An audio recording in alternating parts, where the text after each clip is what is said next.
வசனம் சொல்லுது, மத்தேயு 11:6 என்னிடத்தில் இடரல் அடையாதிருக்கிறவன் எவனோ அவன் பாக்கியவான் என்றார். எல்லாருமே நம்மளுடைய வாழ்க்கையில் ஏதாவது ஒரு கட்டத்தில் கர்த்தரை தேடுகிற பிள்ளைகளாக நம்ம மாறி இருப்போங்க.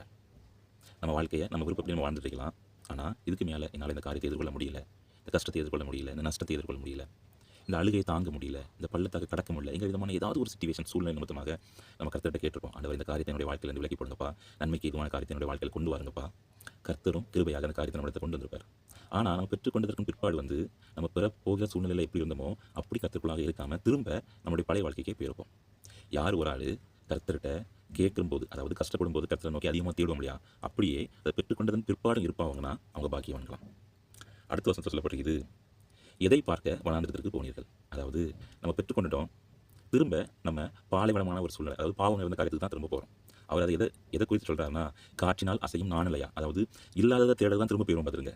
அதாவது இந்த காரியத்தை செய்தால் நம்ம மகிழ்ச்சியாக இருக்கலாம் என்கிற விதமாக அது அழிந்து போகிற காரியத்தை நோக்கி ஆசைப்பட்டு அதுக்கு பின்பாக போயிடுவோம். கஷ்டப்படும் போது அதுக்கு பின்னாலும் போட மாட்டோம், கஷ்டப்படும் போது கர்த்தரை மட்டும் சேவிப்போம். நல்லா வந்துட்டோம் இங்கே அழிந்து போகிற ஒரு காரியத்தை அதன் மீது அன்பு வைத்து அது மீது ஆசை வைத்து அதன் பிற்பாடு போயிடும். வசனம் சொல்லுது பார்த்தீங்களா, காற்றினால் அசையும் நானிலையோ, அதாவது அழிந்து போகிற காரியத்தை நோக்கி நம்ம போகிறோம்.